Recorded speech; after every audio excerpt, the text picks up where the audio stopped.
Если бы в 1816 году был интернет, то все тогдашние жители – Байрон, Пушкин, Наполеон, мадам де Сталь – к этому времени, к концу апреля, начала мая, уже бы, наверное, отфрендили половину своих друзей и ныли бы на оставшихся социалках, что теперь каждая кухарка пытается быть метеорологом. Но, к счастью или к несчастью, интернета в тот год не было, и поэтому никто, даже самые умные, самые образованные, просвещенные люди того времени, просто не могли даже предположить, что было причиной той глобальной климатической катастрофы, которая обрушилась на все северное полушарие в тот год.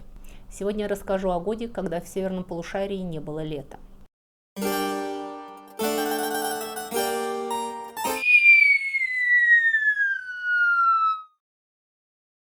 Что я имею в виду, когда я говорю, что в 1816 году не было лета? Это означает, что на всем северном полушарии в тот год фактически не наступила весна. Снег лежал до конца мая и продолжался в июне. И когда я говорю снег, я имею в виду, что он не просто падал, он падал и лежал на земле и собирался в сугробы. В сельскохозяйственном климатическом поясе, где в мае месяце уже нормальным образом бы зеленели луга и цвели сады, весь май месяц шел снег. Реки не успели оттаять в течение весны, что погрузило в полный хаос транспорт, потому что коммерческий транспорт того времени в значительной мере полагался на реки, используя их как транспортные артерии. Но, впрочем, через пару месяцев стало ясно, что это не такая уж проблема, потому что возить было нечего. Когда закончился снег, начался практически непрерывный дождь. Швейцария зафиксировала рекордную продолжительность дождя. 130 дней непрерывно шел дождь. После чего в августе начались заморозки. Все, что успели посадить, а сев тот год был очень поздний, или было смыто дождем, или замерзло в августе, когда снова наступила зима. Фермеры забивали скот, потому что его нечем было кормить. Сами люди питались лебедой и ловили сусликов. Это происходило не только в Европе и Америке. В Азии происходило то же самое. В Китае было беспрецедентное наводнение, которое погубило урожай и обрекло огромное количество людей на голод. Начались миграции, потому что люди бросали свои дома и пытались уехать куда-нибудь в поисках лучшей жизни, но оказывалось, что куда бы они ни уехали, куда бы они ни пришли, там происходило то же самое. Абсолютно все здравомыслящие люди решили, что наступает конец света, что все это наказание Господа за наши грехи в течение наполеоновских войн. Солнце было красным и тусклым, на него можно было смотреть, не отводя взгляда.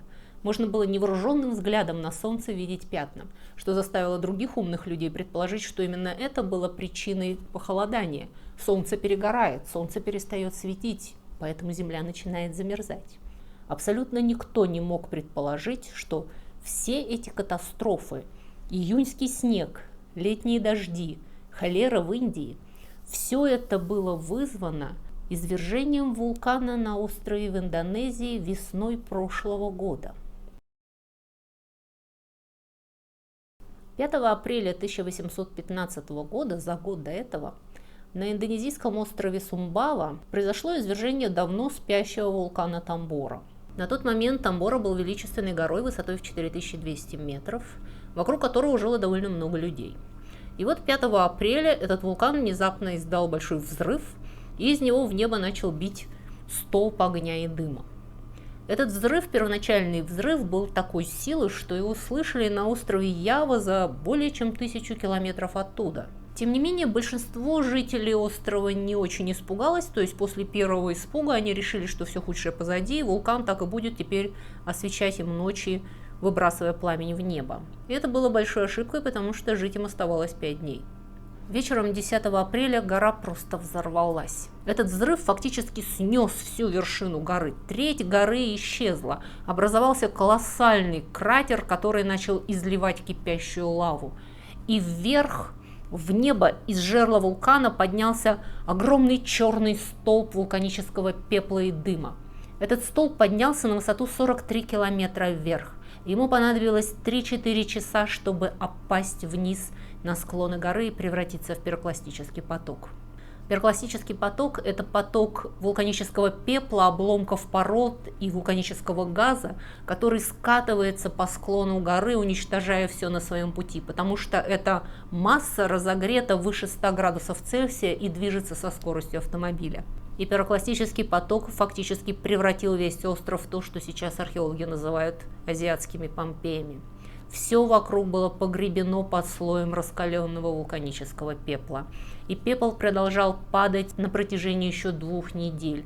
Те люди, которые пережили первый взрыв и цунами, которое было вызвано взрывом и разошлось по окружающим островам, были обречены на голодную смерть, потому что вся растительность вокруг была уничтожена. Извержение вулкана Тамбора считается на данный момент самым разрушительным и самым сильным извержением за всю историю человечества. И тем не менее, это была все еще локальная катастрофа в Индонезии.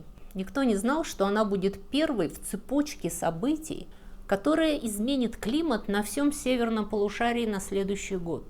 Потому что в 1816 году наступит так называемая вулканическая зима. Вулкан Тамбора выбросил в воздух 60 миллионов тонн вулканического газа. Это СО2, диоксид серы. Весь этот газ не осел сразу вместе с пеплом на Землю. Он оставался в воздухе в течение многих месяцев. И он фактически размазывался по стратосфере ветрами, которые дуют на той высоте. И через некоторое время весь этот вулканический газ фактически закрыл всю верхнюю часть земного шара крошечными частичками, которые отражали солнечный свет. И в результате на всем северном полушарии в тот год температура, средняя температура изменилась на 0,7 градуса Цельсия, что звучит не очень впечатляюще. Но, во-первых, это было среднее изменение температуры, и в некоторых местах оно достигало нескольких градусов. И этого было достаточно для всех тех изменений, которые я уже сказал. На 3 континентах, в Европе, Азии и Америке, случились чрезвычайно длинные затяжные зимы, которые перешли в очень холодную весну и очень холодное лето. Кроме того, вот это изменение температур привело к изменению нормального течения воздушных масс, то есть нормального направления ветров, что вызвало, в свою очередь, скопление облаков в некоторых местах. Например, как я уже упоминала, в Швейцарии были рекордные дожди в течение нескольких месяцев. И абсолютные засухи в других местах. К примеру, в Соединенных Штатах, после того, как растаял июньский снег, за все лето почти не выпало ни капли дождя. Бывший президент Томас Джефферсон, на тот момент он был уже пенсионером и успешным фермером, оставил нам подробнейшие отчеты о том лете. Весь год у нас стоит невероятно сухая и холодная погода. В июне вместо обычных 3 3/4 дюйма дождей выпало только 1/3 дюйма. В августе вместо обычных 9 и 1/8 только 0,8 дюйма. Лето было по температурам сравнимо с мягкой зимой. Во всех северных штатах каждый летний месяц случались заморозки. Здесь, в Виргинии, заморозков не было в июне и июле, зато в августе заморозки погубили большую часть кукурузы. Урожай зерна в Атлантических штатах будет едва ли треть от обычного, а табака еще меньше и скверного качества. Табак на тот момент был очень важной экспортной культурой для Соединенных Штатов. И гибель урожая табака означала фактически то, что очень многие фермеры пошли по миру. Фермеры начали бросать свои дома и уходить на запад. В те времена Соединенные Штаты еще не были страной, которая простиралась от океана до океана. Все белые жители жили только в восточных штатах. И восточные штаты массовым порядком подались на запад. Возникли штаты Иллинойс и Индиана. Для Индии всеобщее похолодание на северном полушарии означало фактически то, что сезон дождей там не наступил. В нормальный год температура летом растет и возникает разница в атмосферном давлении между сушей и океаном, который заставляет влажные океанские воздушные массы двигаться в сторону материка, и там они выпадают в форме муссонных дождей. Так вот, в 1816 году температурной разницы между сушей и океаном было недостаточно, чтобы выдавить воздушные массы в сторону Индостана. И тропические дожди, нормальный сезон дождей, который в Индии происходит каждый год, в тот год просто не случился. Началась страшнейшая засуха. Но самое плохое было то, что эти дожди в конце концов пришли, но они пришли только в августе, когда все уже высохло на корню. Ливневые дожди фактически смыли весь плодородный слой почвы, который за месяцы засухи превратился в абсолютно сухую пыль, которую не удерживали корни растений, потому что все растения погибли. После этого в Индии наступил беспрецедентный даже для Индии голод. Но и это было все еще локальной индийской проблемой, которая превратилась в глобальную. Пока на пересохшем Индостане умирало все живое, В еще оставшихся непересохших пресных водоемах бурно расцвели холерные палочки. Холера – это эндемик Индии. И до начала XIX века холера была исключительно индийской проблемой. Эпидемии холеры регулярно возникали, но они не вырывались за пределы Индостана, им не удавалось перевалить Гималаи. Дело в том, что холерные палочки живут в открытых пресных водоемах, в реках, и озерах и прудах. И муссонные дожди каждый год нормальным образом заставляют все эти водоемы выходить из берегов, и весь этот биологический материал, холерные палочки, растения, все питательные вещества, на которых эти холерные палочки живут, фактически смываются дождем в океан. И холере приходится ежегодно возобновлять популяцию. Поэтому эпидемии холеры возникали ежегодно, но они оставались на территории Индии. В 1816 году, после того, как муссонные дожди не пришли, у холерных палочек возникли исключительно благоприятные условия для размножения, и эта холера накинулась на истощавшее голодающее население. И холере в тот год удалось впервые превратиться в пандемию. Она выплеснулась за пределы субконтинента, перевалила через Гималаи, и к 1928 году она достигла Средиземного моря на одной стороне и Японии на другой стороне. После чего к 1930 году холера достигнет России и Европы, и к 1932 на кораблях переберется в Америку. И всю вторую половину XIX века и первую половину XX холера будет регулярными пандемиями выкашивать миллионы людей по всему земному шару. Но извержение вулкана Тамбора привело не только к бедствию. Оно также вызвало к жизни появлению некоторых интересных новинок технологии и культуры. К примеру, овес на тот момент был важнейшей зерновой культурой, потому что он шел в пищу как людям, так и лошадям. И в 2016 году овес из-за неурожая подскочил в цене в 7 раз, что означало, что содержать лошадь было уже не по карману не только беднякам, но и среднему классу. И это заставило немецкого барона Карла фон Дреза придумать и запатентовать машину, которая приводилась в движение человеком без участия лошади. Он назвал свое изобретение Lauf Machine, машина для бега. И это был прототип всех современных велосипедов и самокатов. Весной 1816 года Байрон покидает Англию и приезжает в Европу. После неожиданного и болезненного для него развода он в очень скверном настроении и фактически не может показаться в Лондоне. Про него ходят кошмарные грязные слухи, недоброжелатели в прямом смысле слова бьют ему окна камнями. Кроме того, его преследуют как минимум 4 истеричные женщины, потому что слухи были не совсем беспочвены.